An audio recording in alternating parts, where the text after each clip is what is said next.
Good evening and welcome to the Pandemic Podcast with me, Astin-Gregory. Tonight joined by Richard Taylor, face and host of the Rich Politics show. Tonight I've invited Richard on to talk about vaccine passports and why they'll devastate local communities. Richard was integral in the recent local protests outside the Senedd in Wales on this specific issue. We're going to be talking about why this is such a high impact issue when it comes to local communities. I'm going to talk about how it's going to impact Wales, but we've actually got some breaking news as we speak. One of the issues we're going to be talking about during tonight's broadcast is what action people can take to challenge vaccine passports. But we've actually got a live report now, breaking news as we go into this. So Richard, before we get into our interview, I want to hand over to you to just tell us a little bit about what's happening and then bring your live report to the show. Yeah. Just before we came on air tonight, Dan, I received a text message from a friend of mine who's close to Anna Redfern. They're part of the same group down there of Cinema & Co, which, as you know, has been attempted to be closed down by Trading Standards because they refuse to impose vaccine passports on their customers. And many of you have seen the fundraiser, which we'll talk about a bit later. We've raised over 60 grand for her now. But the police have just turned up there as we're speaking right now. Trading Standards there. They got locksmiths. In fact, listen, I got the girl on the phone now reporting live from the actual what's happening. So here we go. Hi, Joe. Do you want to tell us what's happening, please, love? You're live on air with Dan Astin. Hello. Yeah, so basically we've just had a sort of distress message from Anna just saying that Trading Standards have forced their way in while she wasn't there, and they've actually taken a locksmith and they've taken police and other governing agencies with them, and she's not even there. So they've gone in and they've broken in, and they're now obviously doing the changing the locks. So basically, we've sent people down, and literally they're blocking, and the police are completely blocking the doors, not letting anybody in, and basically it's just causing a lot of chaos right now. Oh, that's just phenomenal. So, folks, you're hearing this live here. It's just been breaking. The Trading Standards and the police are down at Cinema & Co. Anna's not there. So I'm assuming then they've broken in illegally into her property then, Joe, and they're trying to change the locks. Is that right? That's right. They're trying to change the locks. What I do know is that some staff were there. So I think what's happening is they're basically sort of going in and they're trying to change the locks, because Anna's not there as the proprietor. She needs to be, sort of aware of exactly what is going on. So yes, it's basically an absolute nightmare with the police blocking, not letting anybody protest lawfully. They're literally just stopping everything, as it is now. Well, Joe, thank you so much for updating me on that. Do me a favour, can't you? During this broadcast tonight, I'm on with Dan in a minute. Can you, if anything breaks, can you just let us know and see if we can get someone that's on location live down there to come on the stream? If you can, that would be great. But I understand if you can't, feel free to message or phone me back up during this broadcast as well to update us. Is that okay? Absolutely, no problem. All right, thank you, Joe. That's fantastic. Cheers, Joe. Bye. Okay, bye-bye. There we go, Dan. I mean, it's just, you just can't get your breath, can you? Well, yeah, I mean, this is breaking for those watching. This is not a rehearsal. We just literally, Richard and I were about to go live, and the news broke that the Cinema & Co in Wales, in Swansea, which we'll talk about, well, perhaps that's the place for us to start before we talk about the protests and the wider issues. This Trading Standards, as you've just heard, with the police shutting down the cinema. So, Richard, why don't you bring us up to speed, first and foremost, with what's been happening with Cinema & Co. Tell us the story about what's happened there and how events have unfolded. Yeah, I mean, about a month ago, Cinema & Co were quite vocal about their plans that they wouldn't be introducing vaccine passports, whether it got voted through or not. And we know what happened here in the Welsh Parliament, how it went through on a technical issue, because one member of the Sennedd was at the party conference in Manchester, failed to log into the hybrid voting system, which is in place. God only knows why they're still doing that when, really they should be back in the chamber. But anyway, he failed to get in. And as a result of that, the vote went through by one. So actually went through on a technicality, which is very questionable. I spoke to the member, Gareth Davis, in person as well, messaged him. Unfortunately, he didn't give me a reasonable answer, and he was rather blasé about it. And this is a vote that has changed society here in Wales. It's had huge societal impact, huge impact on businesses, and the confidence that the people have in the government is very low here, and trust as well. So it went through on that technicality. Then we had a second vote, which the protest you attended, Dan, which I want to thank you as well, to all your listeners and those who support your channel. Listen, Dan, thank you so much for coming down and supporting us here in Wales. It really did mean a lot. And to have you speak as well. And what you said was very powerful and very poignant. And at that protest on the 9th of November, if you remember, a vote was taking place in the Senedd to introduce vaccine passports into theatres, concerts, and cinemas. Now, of course, we know where this is going. It's mission creep. It's moving towards hospitality, which means your local pub, for example, and hotels and things like that. But at the moment, we're stuck with vaccine passports in those areas. Now, what has happened since then is Cinema and Co, which we've just had live on air here, Dan, on your show, a breaking story. The police have turned up. Locksmiths have turned up, trading standards have turned up, because this cinema and the owner, who's a single parent, by the way, Anna Redfern, she was visited by the police because she refused to check people's medical certificate at the door. She says, this is what she said: I will not discriminate against anybody, regardless of their medical status. And I say, amen, hallelujah to that, And so as a result of that, I believe she's been targeted by the Welsh government, targeted by the local authorities, because they want to make an example of her, because this is the first cinema here in Wales that has taken this stance vocally, publicly. And of course, I suppose they want to treat her in a certain way to tell everybody else, if you do this, then this is what will happen to you. So I think she's been targeted first and foremost, Dan, and it's horrendous what's happening right now as we speak. I mean, I'm 2 hours away. Otherwise, I'd be in the car, mate. I'd be down there, and I don't know what I would do, but I'd probably get arrested. That's besides the point, right? Because I'm a passionate Welshman, But yeah, so that's what's happened, and she's refused the government's diktat to say, close the place down. She said, no, I'm not closing. I'm keeping my business open. And let's not forget as well, Dan, this is a small independent business. It's not one of the big audience. It's a small independent. And she has done so much in the community. She's helped with food banks, which people don't know about this side of her. She's helped with asylum seekers, genuine asylum seekers. She's helped so many people in her community. And yet she's been targeted now because of her stance against discriminatory legislation that the Welsh government have passed. So that's kind of bringing you up to speed on what's happened.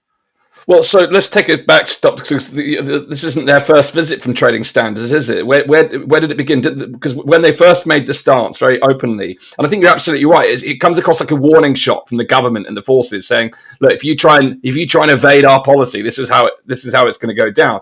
Which the good news is, in many respects, is it often takes that brave, courageous leader to start a ripple effect. I remember there's a great video which talks about how to start a movement, and it's got I don't know if you've seen this, Richard, the single dancer on a field. I don't know if it's Glastonbury or somewhere like that, but Glastonbury. I have been Glastonbury. I talk about my time at Glastonbury. Glastonbury. But there's that single dancer dancing by themselves, and then someone else has the courage to go and join the dance, and before long, you have multiple people dancing. And the reason I tell that story is because this person, Anna, that's done this to the cinema.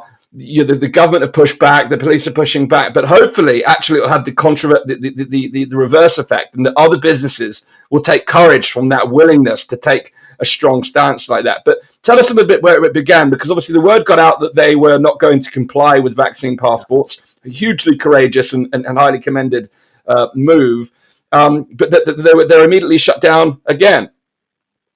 Yeah, I'm just getting messages. Sorry, Dan, to your viewers. I'm just getting messages live from the actual event that's happening right now, where the police are trying to lock it out of her own property and everything else. I just want to see what it says. But yes. Okay, they're asking about the link. I'm trying to get someone on, folks, live from the situation. Yeah, I mean, it goes back to Anna's stance, really, and her belief in, what she believes is wrong. And as you may know, and many of the people on social media might be aware, we started a crowdfunder page for it, because, of course, the impact this is going to have, not just on a loss of earnings or staff, but legal, any legal case that she needs to take against the government, which she's seeking out. She's got a legal team on board. It's going to cost a lot of money. Any fine she might get. So I started this crowdfunder thing.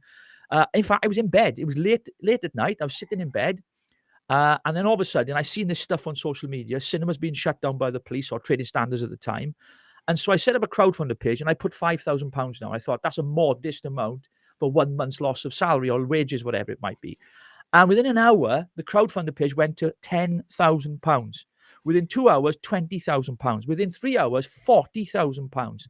And like the last 4 or 5 days that it's been running, we're now over £60,000. Because what happened is people that belong to our tribe, if you like, the freedom fighting, loving people who believe in real democracy,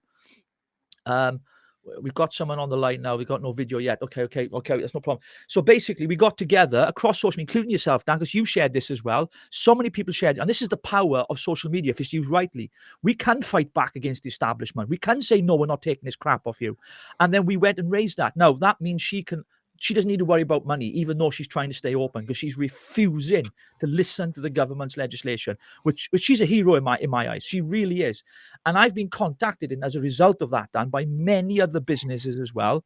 1 second, she's asking to join. 1 second. So forgive me, folks, right? She's asking to join. Whilst you're talking through, I'll mute you a second, Rich, if you want to give her a call to see what she's at, and I'll talk through what's going on. So you're joining us. Breaking news. I mean, I had Richard on tonight to talk about the impact of vaccine passports on local communities. I attended as you've heard Richard say, the protest in Wales. What we've heard just now from Richard is a fantastic example of how we can how people can take a stand against these particular forms of oppression. And the crowdfunder was for what Richard has kicked off here is a hugely important form of direct action, because it enables that first mover to survive. Because in the absence of that, I'm just going to check in on Richard here.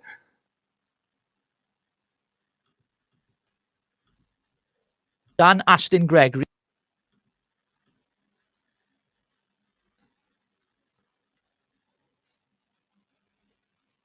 Just waiting for your sound to come back, Rich. Dan, sorry, apologies for that, folks. I was on mute. I muted myself. I was on the phone to one of the girls just reporting in on what's been happening there, who we heard from at the start of the show tonight, Dan.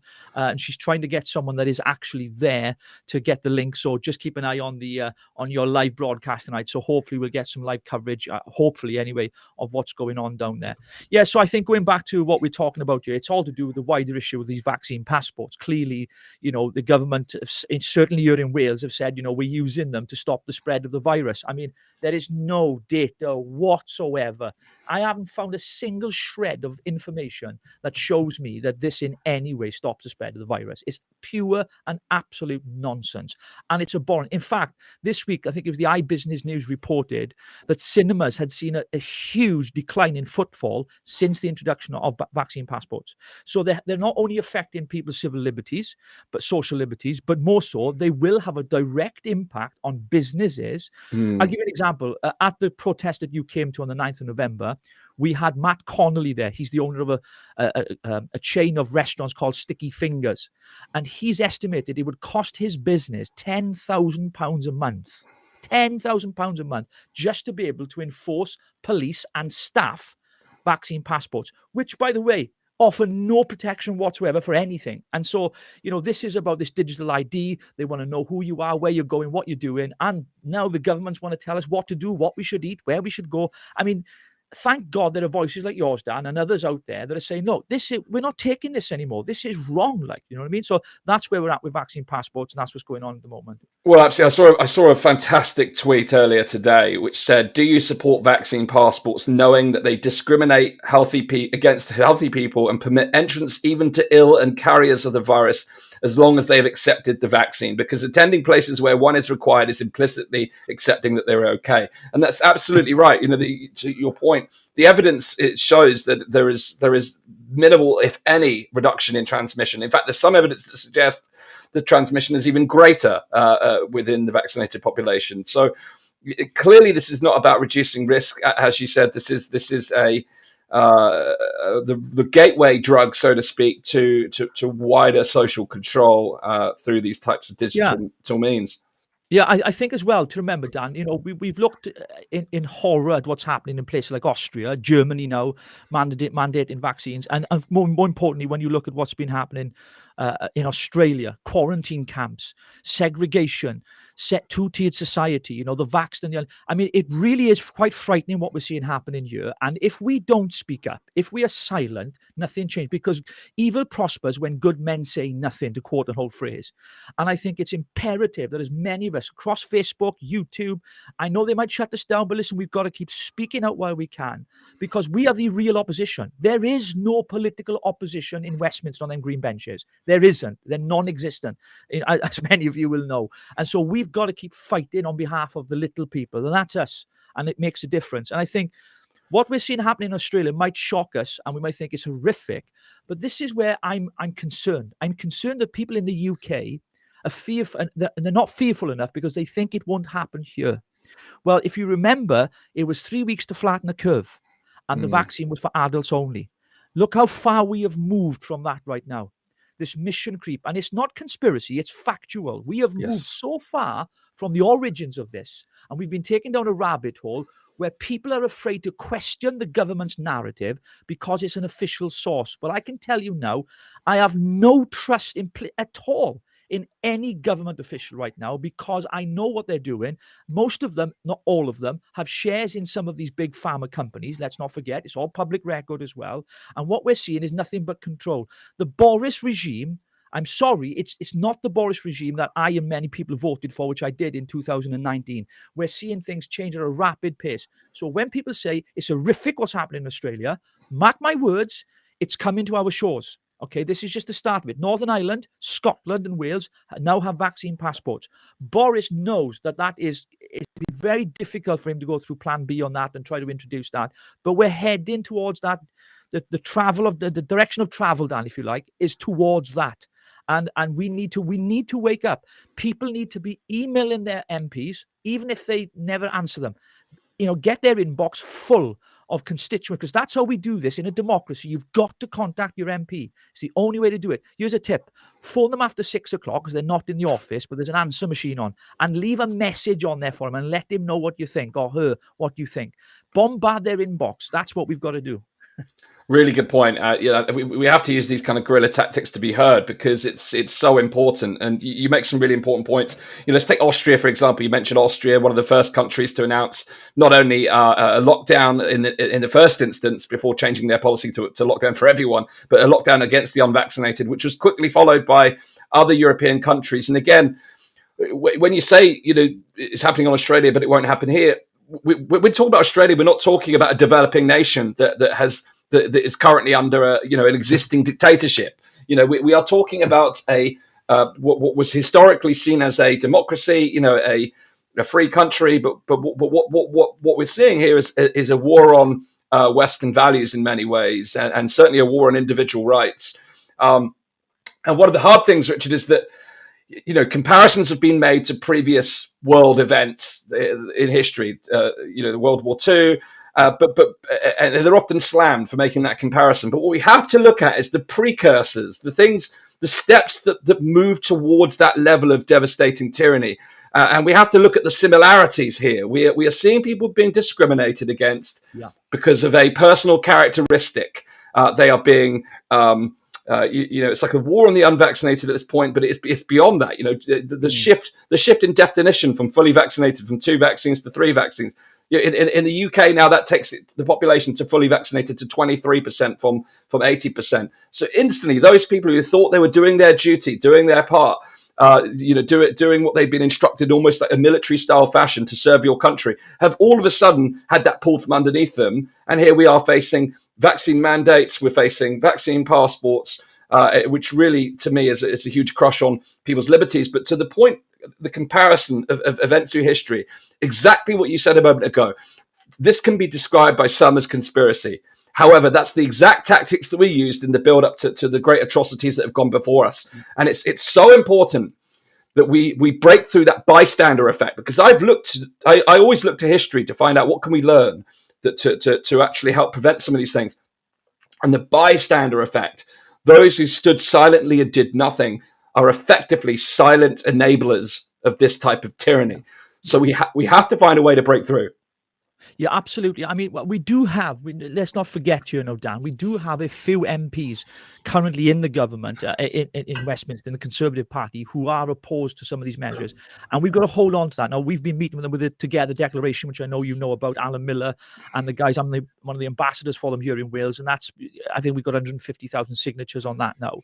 And that's really trying to gather momentum to try and be a voice that's bringing people together from different political spectrums to say, look, we don't accept these legislative powers that look, the idea that the Coronavirus Emergency Act was it was renewed in Parliament a few weeks ago, if you remember, about a month ago, and they laughed about it as if it was some kind of like, well, yeah, we're just going to renew it. It was an absolute joke when the Deputy Speaker of the House laughed about it. I mean, it made my bloody, can I say bloody on you? Well, Yes, you can. It made my bloody blood. I say a lot worse normally, so you're okay, but I won't tonight. I'm behaving myself, right? I normally rant a bit on my social, but anyway. But yeah, I mean, it's bloody terrible that they think it's an inconvenience to them, and it's like, we're treating people, as you mentioned, history teaches us, right? So you go back, we had the big kind of the racism wars, didn't we? Martin Luther King, segregation of black people against white people. We saw horrific scenes, right? And then we saw what happened before that. Then we have the Jews and the Nazis, what the Nazis did to the Jews. And while we make those comparisons, and people might say, well, that's a bit far out there, but actually as a precursor, as you say, there are elements within those times of segregation, marginalization, segregating people that we're seeing happening in the world right now. Across Europe, Australasia, Asia, Africa, we're seeing it happening in the world. And if we don't wake up to it, if we're asleep and we're silent stand-byers, then we're complicit in it. And I think it's so important. And this is one of the good things about having media sources like yours, Dan, where we can speak about this, because I've always worked on this premises. If you can't question it, you can't trust it. So my whole basis of working on things is this: if we can't discuss an issue and you say no, you shut me down because what I'm saying, you don't agree with, there's no discussion or debate, then what have you got to hide? Why can't we have this discussion? There's been very little debate, certainly here in Wales and in Westminster, when it's come to some of these lockdowns and legislations, again, on vaccines and everything else. Very, very little debate. They've had more debate on MP salaries going up or down than they've had with changing people's lives. And what does that tell you? Very little, because they've used this Emergency Power Act and the Public Health Act. Because they're using that, they don't need to have the same, but they should. I think it should be revoked. That's my personal opinion. But as you say, Dan, we've got to keep speaking up. We've got to keep, fighting for freedoms. Listen, in these parts, they call me Mr. Protester because I'm at every bloody protest there is, right? I'm protested out. I've been to all of them. And I don't go just for a day out. I go because I believe in the cause. I believe that we should fight on behalf of our own fellow citizens and human beings, that we will not tolerate it. And I certainly will continue to do that. And I know you will as well, Dan. Absolutely. There's no let up. I mean, this is really about how we start to engage others in this process. People like you and I will get to every single protest we can. We'll broadcast on the situation. We'll use our platforms to sense make. And one of my guests I had on the show recently, Professor Matthias Desmet, he's probably one of the most referenced guests I've had on. He said how important it is under the kind of authoritarianism that we're experiencing right now to continue to sense make, no matter how hard things become, to continue to speak out about the situation, because that in itself is a way to break down what is happening, no matter how far it creeps. We must never relent on that front. Yeah, I think the other side of remember is this, and this really pisses me off. You said I can say what I want, how I feel. It pisses me off. What really Welshman saying pisses me off sounds better than an Englishman saying it anyway. So what really pisses me off is when they talk about, we're bringing in new restrictions, we're bringing in new rules. No, this is evil. I'm fed up of commentators, especially political commentators, just saying with their rules, they're restrict. This is evil. There's no other word for this. We talk about them being tyrannical governments, totalitarianism and authoritarianism, all that kind of stuff. This is bloody evil what they're doing to people, and it's wrong. How can you justify telling people if you don't get the vaccine, you can't work, you can't look after your family, you can't provide for your job? How dare they? How bloody dare they tell the people that, no matter where it is in the world, they have no right. Bodily autonomy, whatever I do with my body is nobody's business except mine. And my medical status is my doctor's business and nobody else's. The amount of times I've had people say to me, are you vaccinated, Rich? And I go, it's none of your business. They go, what do you mean? None of your business. Nobody knows if I've been vaccinated because it's none of their business. It's between me and my doctor, and I would never tell you anyway. We're going to start asking people if they've got STDs. It's none of their business. And I just find the whole thing a shower, really, of what's been going on. And there are days, Dan, where I got to be honest, I get frustrated. I get so angry because I want to do so much more. And this is what I'm going to say, and I don't advocate this. We have seen in Rotterdam protesters being shot by the authorities. Okay, we have seen certain things happen across the world where things have turned violent. I fear I suspect this is where we're going to head with this. There's going to be a lot of things yet that needs to happen before people start waking up. I don't advocate violence. I'm a peaceful protester. As you know, I never advocated. But that people, have a short fuse. And when you start going for children, and when you start interfering with people's lives as they're doing now, and far overreaching to people's everyday lives more than the government need to, people will start to rise up. And there will be a rising. Mark my words, people will rise up. Because we in Britain are too soft sometimes. We take it, we'll just go along with it. It doesn't affect me. My mates in the pub, for example, at the moment, the pub's still open. They can still go to the rugby. They can still go to the cinema. They're not too worried about it. But when they start to be forced to do something that they don't want to do, which is where we're heading with this, then things begin to change. The game begins to change. And I think what we're seeing right now with the social care, for example, needing to be mandated to be vaxxed before, I think it's spring next year, otherwise they lose their job. That's potentially 60,000 people. Now, don't forget, that's 60,000 people. They've all got families. They've got a husband, a wife, they've got children. So you think of the impact that's going to have on tens of hundreds of thousands of families because of this stupid idea that Sajid Javid, who I've got no faith in whatsoever, has come up with the idea of mandating it for the social care. It's huge, and we need to continue to keep that fight. Well, yeah, in fact, it's up. The number's actually in excess of 100,000 when you start to look at related professions that will be affected.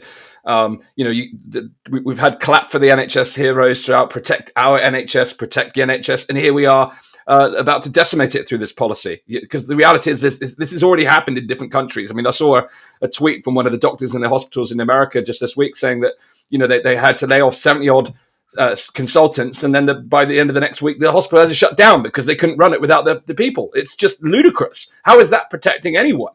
Yet these are supposed to be the celebrated heroes, and how do they get rewarded? Booted out the door if they don't comply. This is unprecedented.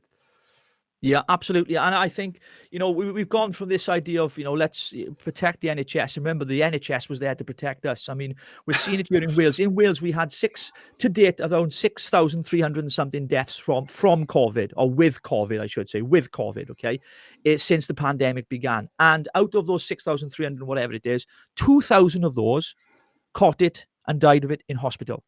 So the hospitals, 2,000 people, if you believe it's real or not, 2,000 people died with COVID, not from COVID necessarily, with COVID in hospital, out of the 6,300 that have died to date from COVID. So when you look at those figures, I mean, why would you want to go to hospital if you were ill? And if they're promoting this in the Welsh media right now, saying if you go to hospital, 2,000 people have died in hospital. They caught it, gone in with a heart condition or whatever, diabetes. They've gone in with other issues, Dan, caught COVID while they were in there, died, and then straight on the death certificate, died with COVID. I mean, it's just crazy. If you remember as well, I mean, this still kind of in my ears all the time. When they started reporting on deaths, they started to change it. They put a little proviso at the bottom of the screen. Died within 28 days of having a positive COVID test. And this is where they conflated the numbers. And this is why they used this as propaganda to put fear into the populace. That's what they did. They made people scared. My mother, God bless her, she phoned me up in a panic. She has got COPD, which is a respiratory problem with the lungs. She phoned me up. She was in bits on the phone. I'm like, Ma'am, what's wrong? And so, I've seen the impact firsthand in my own family. And she said, oh, if I catch this, I'm going to die. And I explained to her, that the likelihood of you dying is very small, and there's a huge, the rate of someone surviving it is massive, overwhelming. You can die of a cold, or a flu at her age. And she said, well, what do I do? And she was so fearful. And what struck me wasn't the fact whether she had the vaccine or not. It was the fear in her voice that the mainstream media and the government had put into her heart. That's what annoyed me, because it's not their place to do that. And we've seen our coercion now. They're saying to people, look, if you have the vaccine, we'll do this for you. You can have this. You can have your freedoms. If something is right, you don't need to beg people to have it. Come on. Something's going on, Dan, isn't it? Yeah, I mean, it's absolutely not right. And the thing is, there's a lot of people now who are still in fear. And it's not surprising, because the way that the media and the government communicate about COVID is that they treat it as though that every single case ends up in ICU.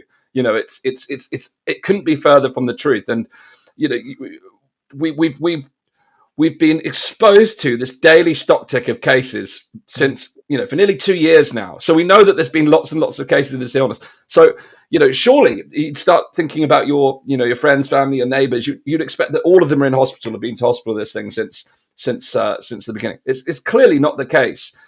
There's been very, very little, if any, reporting on the actual risk profile of the virus. We're just treating it as though it's this deadly, non-discriminate virus, and it's led people to be blindly in fear. And this is absolutely at the root of all of what's followed, because people can't make sense of themselves, and they're just devastated. So a lot of people who went and got their vaccines, and this is your point around how people will become angered and lead to civil unrest. You've got 80, in England, had 80% of the population who thought they were, they'd done their bit, they can have their freedoms back, and then overnight like that, you no longer qualify. So, well, I think, Dan, as well to remember, the reason why the take up on the booster is so bad is because people. No, let me tell you what I'm hearing on the ground, right, from my social networks and friends, people who've had the vaccine now, double jab or single jab. Because of this slow information that's coming out now, they're starting to do a bit more research. They start wising up. First of all, they say, we're doing our duty for our country. We'll take it. That's what they were like. Now, the discussion around the pub table last night, when I was sat there with a butcher, there was an accountant and someone else, all different walks of life in the pub. And it was like, well, we've had the vaccine, but we're not sure about having any more vaccines. We're not sure about it because we're hearing things, we're seeing things, we're not as confident. You're looking at football players now just collapsing on football pitches. That discussion's not being had. GB News, thank God for GB News. They had a doctor on, I think if you saw it yesterday, they've had over 1 million views on the Twitter feed of that video, where for the first time in my life since the pandemic was announced and everything else, I've heard a doctor who's very well qualified discussing on what would be classed as mainstream media now, because their ratings are as good as Sky and BBC sometimes, discussing the side effects, the impact, and there's a discussion happening amongst virologists and epidemiologists, whatever they're called. I'm Welsh, I can't even pronounce it. They're starting to discuss it, and they're looking at the impact of heart inflammation and all the kind of stuff that's connected. But he said on that show, if you remember, Dan, that the whistleblowers will not come out and say anything because they're afraid of losing their funding. So you've got these big pharma companies, you've got these scientists working on these vaccines, looking at the data of side effects and the impact it's having, wider than just the vaccine itself. But they're afraid to speak up because they're getting government funding. And if they do, they lose their funding. What does that tell you? I mean, it's corruption 101. It's unbelievable. I mean, you're absolutely right, though. People are starting to see things, even if there's this constant rejection, this constant bombardment of, the stop line, extremely safe and effective, blah, blah, blah. It is not correlating with people's lived experience. You may know more people that have had the virus, but most people I speak to now know more people who've had serious adverse events from the vaccine. Plus, you can't ignore football players collapse. Apparently the ratio now is 1 every 4 days. There's an incident. You can't ignore that. It's in public view. 1 in every 4 days. I don't know if you see. I mean, Trevor Sinclair. He was on TalkSport. He talked about this, right? Because his sons play football. He runs an academy. Trevor Sinclair, former professional footballer, as some of you know. They cancelled him. They cut the live feed. He started on air on TalkSport. He was live on air. And as soon as he started asking the question, is it related to COVID and the vaccine? Bang, they cut him. They cut his live feed. And this is a professional footballer, not disagreeing with vaccines, but just merely asking a question. And, when you see that, it raises so much suspicion. But I know what's going on. I can see it. And, and the side of that you mentioned there, Dan, the other side is I've had COVID twice, by the way. And I had a flu, wasn't COVID, a flu. After it, and the flu was far worse than the COVID for me. Like, I'm a healthy guy, you know what I mean? I box a little bit in the gym and do all that kind of stuff. But for me, I had it. Now, I believe I've got natural immunity. I trust. And since then, this is last year, I've been in rooms with places, parties. I've been everywhere, right? Because I just ignore what the government say. I'm not interested in what they can't tell me to live my life. I've not had COVID. But I've been with people in situations that have tested positive COVID after I've been in those situations, but I haven't. So why don't we talk about natural immunity, which is far greater than any vaccine?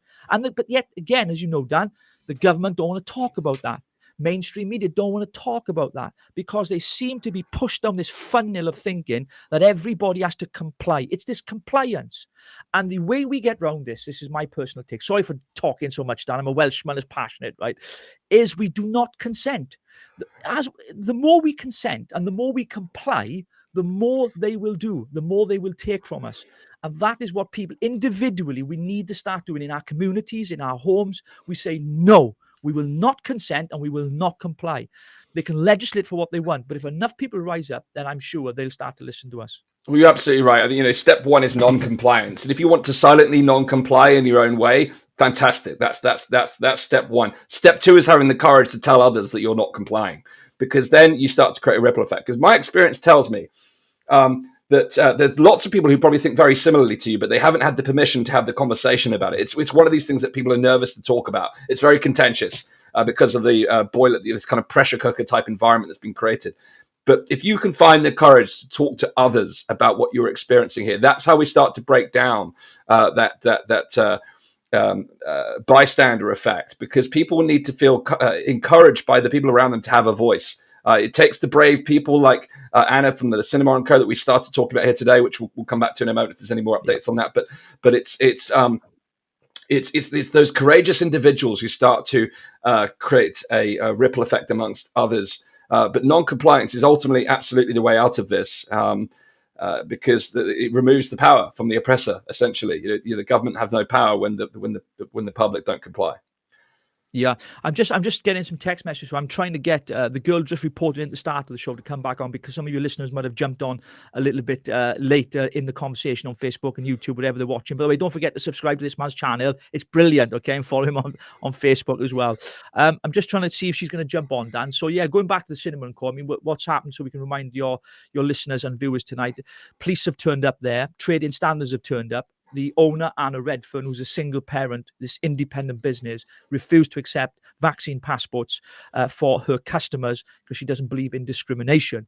And so the police have turned up there tonight. They're stopping customers getting in there. She runs a coffee shop as well. And the trading standards are inside the building. They've broken into the building, apparently, and they're in there trying to change the locks. All this while the proprietor, the owner of the cinema, Anna Redfern, is not there. So you can imagine, I've just messaged her now privately. She's very distraught. I mean, you can imagine the press coverage that she's had over this, the media that she's had over this has been just phenomenal. And she's just a single mum trying to do her best, run a business. And she does so much in her community as well to help so many people. And I think what we're seeing here, as we've said before, Dan, at the start of the show tonight, she's been deliberately targeted, I believe, to be set an example of. So the authorities are saying, look, if you don't obey us, we'll do the same to you. And I think it's important that businesses out there know that they're not alone. So if there are people watching on Facebook or YouTube tonight, listen, you run a small independent business, you're against discrimination of vaccine passports and all these legislations by government, you're not alone. There are tens, hundreds of thousands, if not millions of us across the world who are with you, and we'll do all we can. In this case, Anna's case came to my attention. I used my social media platform to raise the money that we did. So many wonderful people, including yourself, Dan, shared the kind of appeal, and we went to like tens of thousands of people, and we raised £60,000 for her to fight legal cases, to look after her and her children, even for her to have a break after all this nonsense. I've told her it's your money, do what you want with it. To support other businesses, which she's doing. She's supporting food banks. She's given free membership, life membership for vulnerable young adults and teenagers to the cinema. She's using the money in a way that's going to benefit the community. And I think lots of businesses are going to face this. I am looking at setting up a new crowdfunder page, going to call it the War Chest, which will simply be to support businesses when legal cases arise. Because it's great us putting stuff on social media, and we need to, but sometimes they need practical help. So an idea that I'm talking through with the guys at the Together Declaration at the moment is maybe creating a war chest, very transparent. We want, it's very open, where the money will be used directly to support small independent businesses that face any legal charges or fines as a result of standing up to the government, because that's really what they need, Dan. Yes, it is, because that gives them the confidence to move forward, knowing that they won't be personally affected when it comes to financial impact, because that's obviously, for a business owner, it's their lifeblood. It's the things that enable them to survive, pay the bills as a business, support their families. And if they know that there's that war chest available, I'm sure many more will stand up. And the reality is, within this battle, there is there are lots of people out there with resources who are looking for ways to contribute to this particular challenge, this struggle that we're facing against this devastating evil, as you called it. I'm just waiting for one of the girls. She's going to phone back up to update us now, Dan, on what's happening down at the Cinema and Co. I've also got a guy going down there right now, so hopefully you'll be able to join you live on the show tonight. So if people just hold on, we will be getting there and share this broadcast, because I think it's important we get it out to as many people as we can. Let me just try and get it on you. Absolutely. So, yeah, you're watching live tonight on the Pandemic Podcast here with Richard Taylor. You've heard we came here tonight to talk about the impact of vaccine passports on local communities.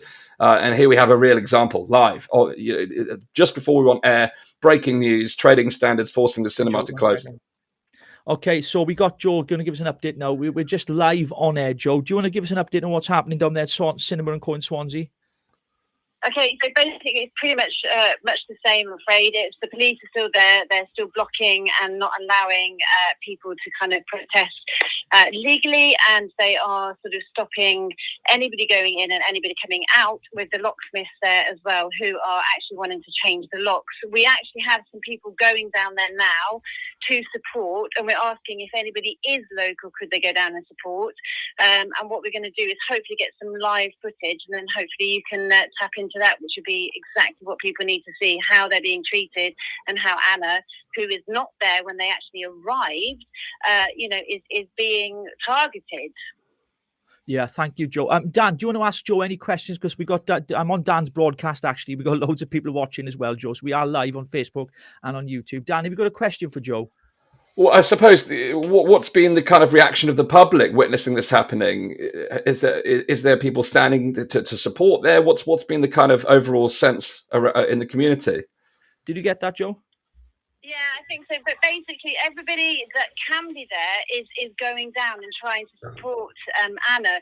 Obviously, Anna, I think, was dealing with something at the time, whether it was doing a local run or doing child run, and basically wasn't there. So people who are actually 100% behind Anna have gone down in and basically with support of people around in Swansea, you obviously have a mixed divide, but whoever is for her is literally there and going down and leaving work and dropping whatever they can to go and support her as it stands. Fantastic, Joe. Well, keep us informed, Joe, throughout the evening, won't you? And if you can get someone to log into the live stream with Dan tonight, that would be absolutely fantastic. And you're a darling. Thank you, my darling, for everything you're doing. Appreciate it. No problem. All right. Ta-ra, love. Ta-ra. Bye-bye.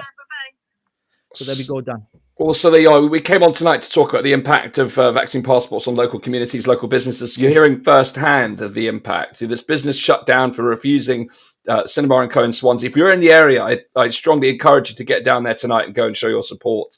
It's really important that not only do we have courageous leaders like Anna who are taking a firm stand in this way, but and to have the support through the financial systems that Richard put together through the crowdfunding campaign, but to have that practical in-person support, I think is so important.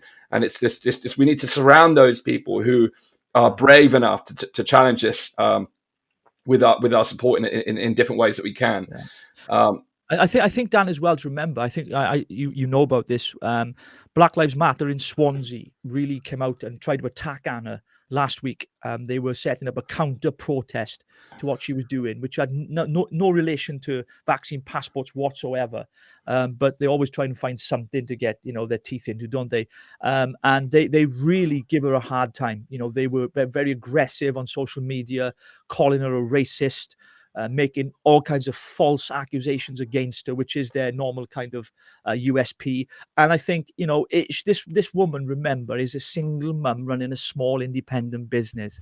And to see what Black Lives Matter are doing is just absolutely ridiculous. I mean, to be quite frank with you, and I don't want to talk about them too much or give them a platform because I haven't got the time of day for them.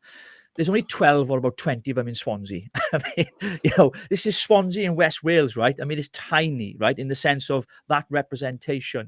But yet, of course, they get given the kind of privilege of press, don't they? Anything they do, the press will support. And I think it highlights what we're up against here, the bigger picture, that it's not just about this one issue of vaccine passports that's discriminatory, but there's other elements attached to this. And I think what I rated them the most, and if I can say this, is because people like myself and many others got involved to support Anna, and I'm seen as a far-right extremist, right? I'm Welsh. How can I be a far-right extremist? I mean, all I want to do is walk my dog and go fishing and buy a cigar and drink brandy. I'm a Welshman, right? So, and I think what happened, because the crowdfunder hit 60K, 59 at the time, I think it really pissed them off. And they were like, how, why are you connected to this guy? And other media guys that were there as well as covering the story. They didn't like that. And people who know me online as well from Rich Politics and the work that I do through social media and everything else on my campaigns, I'm the furthest from far right you can imagine. But if that's what you think I am, then that's what I am. Because I believe in all human life is sacred. Everybody deserves a second chance. We should love each other. We should work with each other, regardless of your differences. I'm not one of those who subscribes to this, hate that group and hate this group. I don't do that. Be all things to all men, but at the same time, there are divisive groups like Black Lives Matter and many out there that are jumping on the bandwagon with this. Someone just called me a Welsh extremist on YouTube there. I have been called a few times. Yeah, thank you, Scuffle, whoever you are. Yeah, Welsh extremist. I'm extreme to the point where I'll fight tooth and nail and I'll die on the hill when it comes to freedom. If you find that extreme, then that's what I am. Well said. I mean, I'm confused why Black Lives Matter would get it based upon their original premise, why they would find the need to be involved in this particular issue, particularly where, when it comes to vaccines and vaccine passports, it has a highly discriminatory effect upon people of different races and colors because of the historic relationship with vaccines, and they're kind of cutting off their own head by. Well, Dan, I've just had a message from Joe. I mean, I don't know if you saw when she was attacked by Black Lives Matter. A very good friend of Anna's, Nazir Nizo, he's a friend of hers. He posted a video. I mean, it's quite short. Do you want me to play this so your viewers can hear what he said in defense of her being accused of being racist by Black Lives Matter? Sure thing. Go ahead. Let's just play this. Good afternoon, people. Hope you're all doing well. So I'm outside Cinema and Co. Oh, 1 second. Lost it there. Good afternoon, people. Hope you're all doing well. So I'm outside Cinema and Co. You've probably seen Cinema and Co. in the news or on social media in the last couple of days. And sadly, there's been a bit of ignorant backlash coming out about this place and about Anna. Now, Anna's a very good friend of mine. Her family are very good friends of mine. I've known them for the last 17 years, since I was 15 years old. And there's a lot of people saying about racism and people saying that they want to boycott this place and protest this place. This place has raised thousands of pounds for my international humanitarian work, supporting refugees all across the world. This place has helped me create awareness, all thanks to Anna, about the refugee crisis and about people suffering and struggling.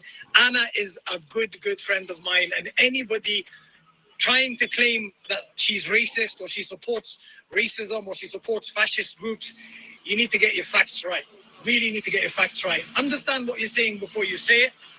Anna is the furthest person away from racism ever. I never understand how anybody could even claim that place. And Cinema & Co, as I said, has been welcoming to all causes that support refugees and support people in need and support, minority communities. There's a lot of people that don't know that. There's a lot of people that don't know Anna. There's a lot of people that are just following what's being said on social media and what people are talking about. But the reality is,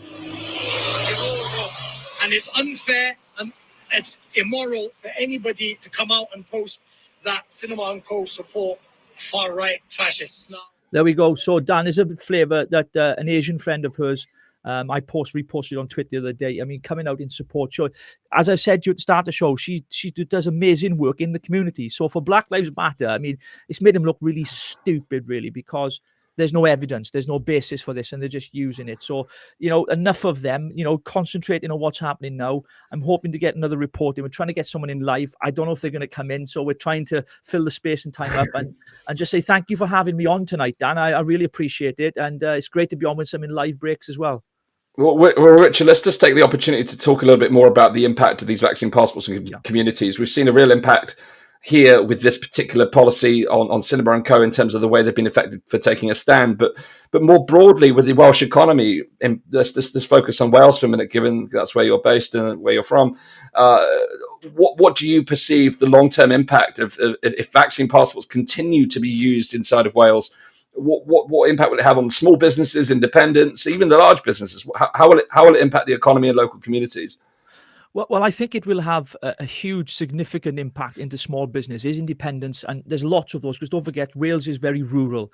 We've got the cities like Cardiff and Swansea, but the rest of Wales is very spread out. So we're very rural and lots of independent businesses. One second, my wife's bringing me my wine. Just drop it all your life. Thanks, love. Sorry, folks. It is Friday after all. Right? So I've run out of wine, so I just put that there. Wouldn't be a Welshman if I weren't having a drink on a Friday, would I?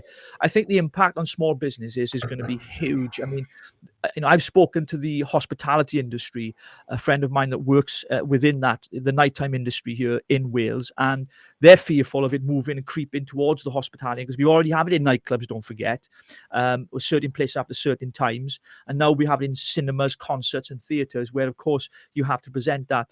There are lots of people that are choosing to ignore it, but they're going under the radar, because when you live in a small village here in Wales, no one really knows your business, if you know what I mean.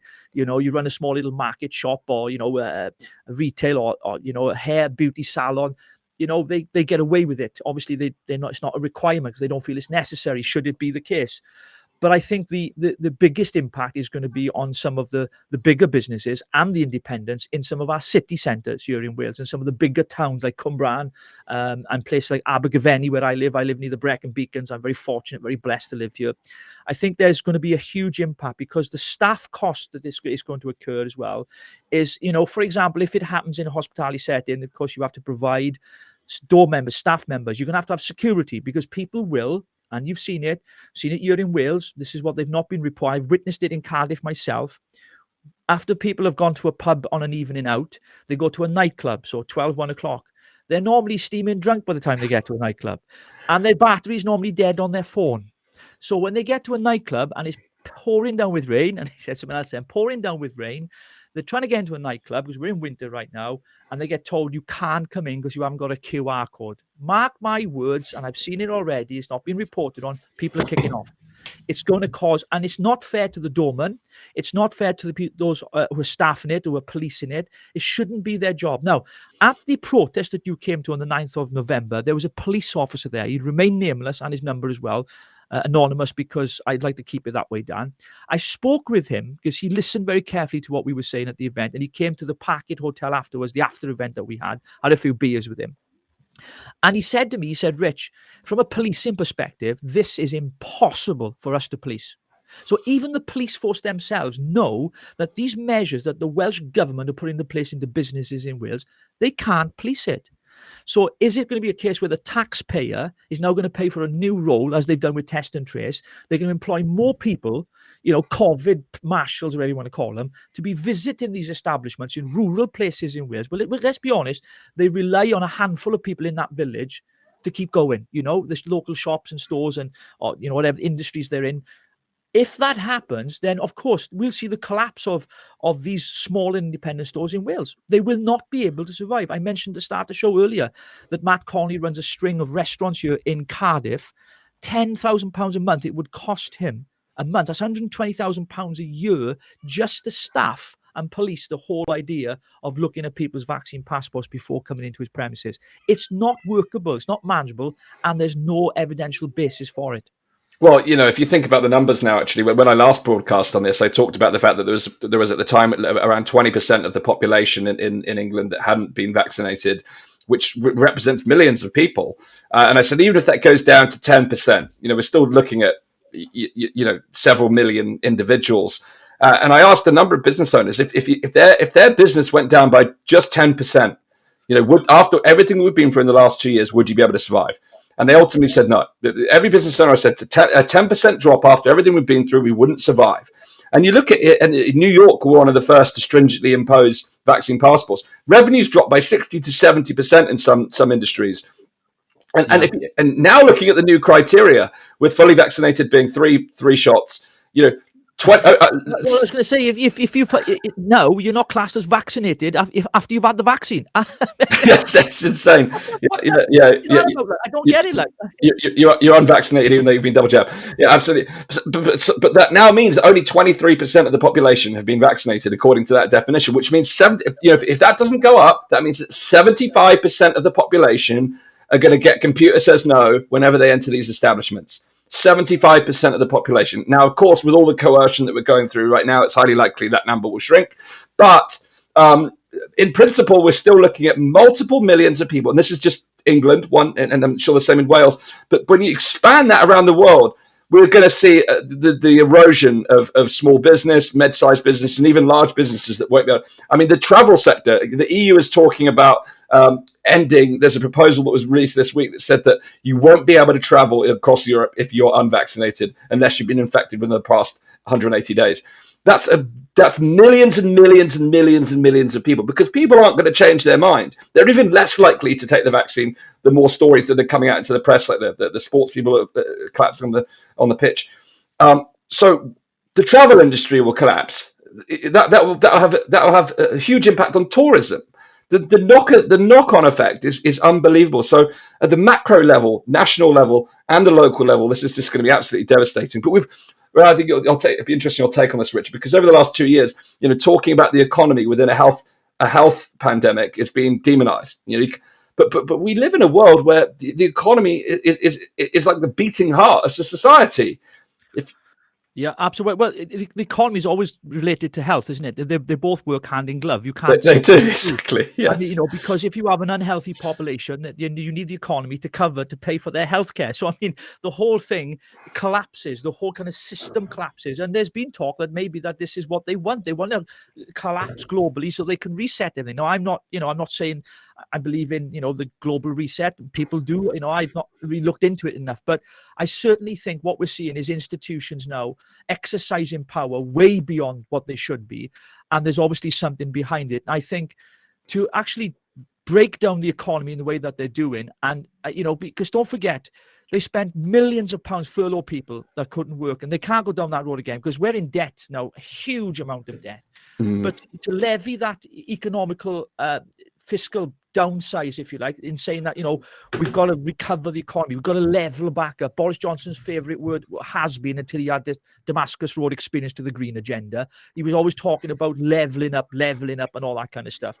What build back better? I mean, we heard prime ministers and presidents all around the world using that phrase, and it makes you wonder what are they talking about? But what we're seeing down, I think, happening now, the impact this will have on our economy is not leveling up at all. It will push out the small independent business, the small travel agent companies, and businesses like that. It'll squeeze them out, so only the big corporates are left.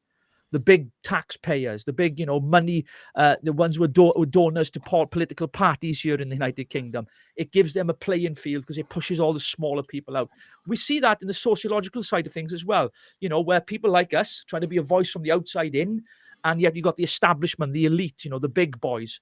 And that battle it's been going on for years, Dan, and I think we do have breakthroughs, thankfully. We've seen it with different political movements that have happened, Brexit being one of them, for example, where the little people rise up in their millions. And we've seen it happen with Brexit. So that, for me, is an encouragement and a template. Forget the political aspect of that now.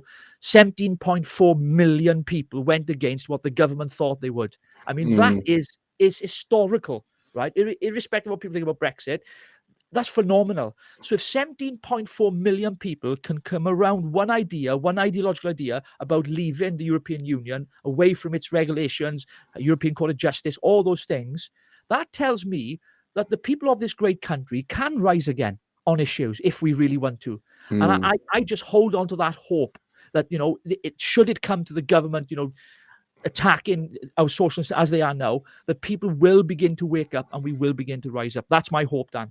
Well, Richard, we're running out of time a little bit now, but I just want to talk about a little bit here about the Welsh politics without getting into the depths of the politics. But I know you said you voted Conservative, but this idea with levelling up initiative. The only people that are really levelling up within this are the global elites and the organisations that are benefiting. Big Pharma is benefiting hugely from this. Big Tech is benefiting hugely from this. The supply chains connected to vaccine passports and all of the COVID restrictions, massive industry growth. The Amazons of the world, the Googles, there's been a huge migration of wealth to the upper echelons of society. So the common person, Joe Bloggs, are the ones left behind. Now let's talk about Wales for a little bit on this front, because my understanding for Wales for a long time has been traditionally left-leaning. It's been very much Labour-orientated, which surely in its roots has been about protecting the little man and the common person and striving for greater equality. Yet the support the support that we've seen from the left side of government for these policies, which in my view will only ever deepen discrimination, widen discrimination, drive inequality through the roof. Yet there's not only a lack of opposition, it's actually support for these types of initiatives. It blows my mind. I mean, what are we seeing that the left side of politics aren't getting? And by the way, again, because I know what happens in these situations when you criticize the left, you get described as alt-right, far-right, whatever. Yeah. I look at this as I try to be a pragmatic centrist. But I can criticize. Very difficult today, isn't it? That is. Oh, it's difficult. I can criticize the right as much as I can criticize the left. I could easily go on a rant on that side as well. I've had Welsh Labour guys on my podcast, which is weekly, by the way, for your viewers. Rich Politics. Search me on YouTube, Dan, if you don't mind me plugging my. Absolutely. I'm on tonight at 8:00 live, actually, at Rich Politics. But yeah. And on Twitter, RW Taylors. Yeah, I think it's difficult because what we've seen in Wales, we've only ever known one political party in power in Wales since devolution, since 1997, when Tony Blair decided it'd be a great idea, which was the worst idea he ever had, apart from the Iraq War, but we won't mention that, shall we, tonight, was to give powers to Wales and to Scotland and, of course, to Northern Ireland. And devolution then began in the 90s under his premiership. And Welsh Labour, obviously, were seen as the party of the working people. Of course, the mines were a big thing. The unions here in Wales are very strong. Margaret Thatcher was the arch enemy of Wales because she shut all the mines down. She took the milk out of the schools when we were in primary school.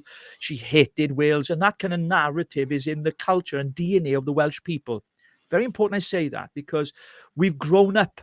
If I can say, when I was in primary school, Dan, I remember I was in Ysgol Bryn Shelfel. That's very Welsh, I know. And we were literally, surrounded with conversations around kitchen tables and in school that the Conservatives were the demon party. Margaret Thatcher hated Wales. And that's all we ever heard. So when that's drilled into you, into your teenage years and when you're younger, you grow up thinking blue is bad constantly. There's no middle ground. And that Labour, speaking generically of the UK Labour Party now, were the party of the working man, and to be frank, they were. You go back to Michael Foot and some of these other leaders that we had, years gone by, they did stand up for the people. But all of that began to change as the Welsh Labour Party morphed into something very different, where they took on a lot of woke ideas, left-wing social policies that really would never see Wales rise out of its deprivation, because we have some of the highest levels of poverty in the whole of the UK in Wales. 200,000 children are living in poverty in Wales every single year. Our NHS is the worst in the UK. We had 5 out of 7 health boards in special measures under this Welsh Labour. That's before the pandemic. And there are some horror stories around what's happening in Wales, but yet Mark Drakeford, the First Minister that leads the Welsh government at the moment, Welsh Labour, he's paraded as a saviour, as a hero. But you look at their record on paper and it's absolutely appalling. But what people do is this, Dan. They vote for Welsh Labour out of legacy. They don't do it out of anything, other reason. It's just, well, I've always voted Labour and I'm going to keep voting Labour. They don't see a real alternative. Given the fact that when we had the elections here in May, the Welsh Conservatives had their best ever election year and they still got nowhere near power. So we're stuck with 20 years we've had Welsh Labour here. And they're, for me, I see there's so much virtue signaling that goes on with them. They're more far left wing than Labour UK. Far more. And when you look at their idea of Wales enforcing people, not just with vaccine passports and other issues as well, but there's things like they have a target of 2 million Welsh speakers by 2020, which is going to cost the taxpayer something like £50 million, whatever. And yet there is no businesses really in Wales. I love the Welsh accent. Fi siarad Cymraeg. I speak a bit of Welsh, right? So I'm not against it. But the idea that these targets that are costing the taxpayer millions of pounds that are not going to have any there's no reason for them. It's just they have these, what do they call them? These vanity projects, I suppose, and they spend millions of pounds of taxpayers' money. And to what does it avail? We've got the longest waiting times in A&E, more than England, far more than England. We're at the bottom of the PISA table, which is the international measurement on maths, science, and English in school. We're at the bottom across Europe. We remind people as well, we had the highest death toll in the whole of the world, not just Europe, at one stage here in Wales, per head of population, 3.2 million people in Wales. If you looked at the death rate with COVID, we had the highest. But yet, Mark Drakeford was being paraded as a saviour, as a wonderful, with a vaccine rollout. I mean, people are blind to this. Outside of Wales, people don't get this. And unfortunately, people in Wales have been living. Now they've come up with a coalition. I don't know if you've seen the latest press. Plaid Cymru, which is a Welsh independence party, who want to break up the union. They've gone into they call it a cooperation, but it's a coalition. They've gone into a coalition together now, and they're already promoting things like, well, we're going to give free school meals to every primary child. Well, I had to remind them, it's not free. It has to be paid for by the taxpayer. There ain't nothing free. When a government says we're going to do this for free, they're lying to you. It's tax money. It's my money. It's our money, And I think we've suffered badly under Welsh Labour here. And if the Labour government in Westminster, you see them as a template for what they want to do, then God help England. That's all I can say, because it's absolutely appalling. Our transport system here in Wales is absolutely deplorable. We're about 30 years behind. We really are. It's really that bad. And they'll blame, what they do is they tend to blame Westminster. Well, they don't give us enough money, under the Barnett formula, that's what it's called, where we get so much a year. And independence, by the way, I know I'm talking a lot, independence, by the way, would plunge Wales into huge debt, because we'd have a deficit of £13.6 billion, right? So the support we get from English taxpayers elsewhere, outside that come in, that covers our public services and running costs for all of our services here in Wales. If we broke up the union and went independent, and I have to say this, if Welsh independence would be good for Wales, I would be the biggest campaigner and the activist for it, because I'm a proud, patriotic Welshman. But it wouldn't. It would plunge us into deprivation like you've never seen, far worse than what it is now, and it's bad now, because we'd have to find £13.6 billion. Now, the idea that the Welsh Labour government want to go back and join the EU is an option. Plaid Cymru have exercised that as well. They've said we'd go back, which is an absolute joke, because Wales voted to leave, not just the UK. I always remind the government, this Welsh government, Wales voted to leave. When Scotland say they didn't, we did. We voted to leave in Wales. So I think there are huge fiscal issues around what's happening. And people are just poorer. The amount of people that leave Wales to get well-paid jobs is phenomenal. They come up with a plan now. The new economy minister, Vaughan Gethin, who was the health minister who ruined the NHS, he got promoted to economy minister. It's unbelievable. They're talking about how can we, oh, my camera's gone off, is it? No, you're still there. Oh, yes, it has, yeah. He's talking about how can we keep people in Wales? How can we stop people leaving Wales when they finish university or college, or they go into the labour market? How can we stop them leaving Wales? Because Wales is shit. Sorry, did I just say that? I did. Sorry. Because you can't get a job in Wales that's paid. I mean, look, I do a lot of work in London, right? I'm down there 2 or 3 times a week sometimes. And, I see it's completely different. I mean, the whole kind of, and the labour market's different. I'm not saying it's the be all and end all. Of course, there's problems there. But here in Wales, there's no aspiration, there's no vision, there's no prosperity. And people see that and think, if you can't, if the Labour government, they don't believe in business, they're not a party of business. But we don't have an alternative. When you have the Welsh Conservatives, they're all right, they're pale blue, but I can't see a change. So that's the situation in Wales. So spare us a prayer, and I'll think about us in Wales. Well, there you go. You've heard the kind of backstory of Welsh politics, and I suppose, Richard, if you want to now would be a good time to plug your show. Really, I understand. You've got a weekly political show and analysing, not only Welsh politics but what's going on in the UK, particularly around some of the current issues and wider. Yeah. Tell us a little bit about your show so people can go and find out more about Rich Politics. I appreciate that. So Rich Politics, we're a YouTube channel. Basically, I started last year during lockdown. It's in my converted garage in the studio here, and I do tend to rant a lot, right? So I do, and I swear on there as well. So just be warned, right? How I've not been kicked off YouTube yet, I'll never know. Just search for Rich Politics, subscribe, I'd appreciate it. Also got a Facebook page, just search for Rich Politics in there as well, and on Twitter. And we do a weekly show it's normally on a Friday, and it's me covering a whole range of stuff. I think tonight we're discussing immigration, which is a big issue right now with those who lost their lives tragically coming over the English Channel. We're discussing YouGov polls. They're full of bullshit. So we're going to talk about that on there tonight as well.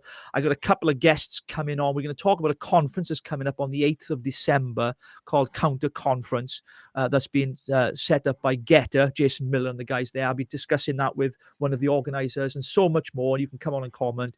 And I think the important thing to remember is this, try and show support to channels like Dan's and myself and others out there who are trying to speak up and speak out, because we do this off our own backs, Dan. You know that. We don't get paid to do this. People think we get loads of money, right? People think I get support. I'm skint. I get nothing off anybody. I just do it because I'm passionate about it, like you. So it's important that people out there, get on board and support where they can. So yeah, check us out tonight, Friday night. And then on Sunday, we do a roundup of the newspapers. We do the Sunday papers, and I might get you on that Sunday, actually, one Sunday, Dan, for you to come on.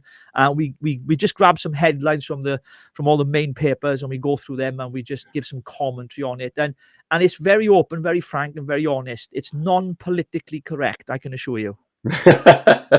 Well, thank you, Richard. So tonight, to recap, we came on tonight to talk about initially why vaccine passports will devastate local communities, with specific reference to what's been happening in Wales. And lo and behold, within minutes of us about to go to live, we had breaking news of the Cinema and Co in Swansea being shut down by trading standards. You heard live on the show here an audio report from people on the ground.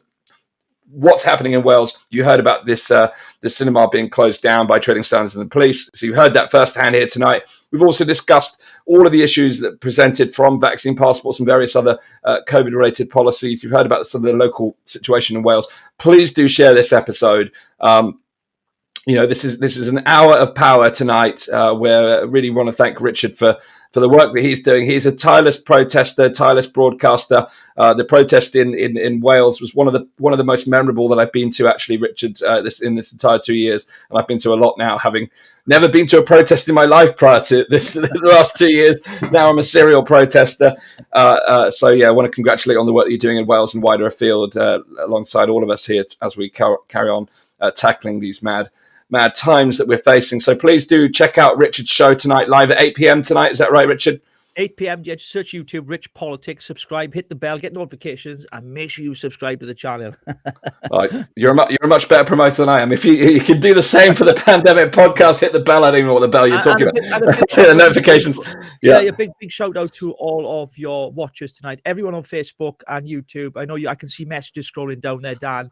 They're big fans of yours. Thank you, everyone, because look, we're here to voice some of the things that you feel. So I just want to say a huge thank you to everyone who tuned in tonight. And as Dan has said, share the broadcast, get more people on here. We got to keep speaking up, and together we can make a difference. Thank you very much, Richard. Have a great evening. Good luck with your broadcast tonight. Have a wonderful weekend. And thanks to everyone watching at home. Have a blissful weekend. Do go and check out Richard's show tonight. And please do subscribe to the Pandemic Podcast. If you're on YouTube, hit the subscribe button and go to danjgregory.com/pandemic to make sure you keep up to date with all of our latest content here on the Pandemic Podcast. Good night to you all. Have a wonderful weekend. Peace and love for now. Cheers.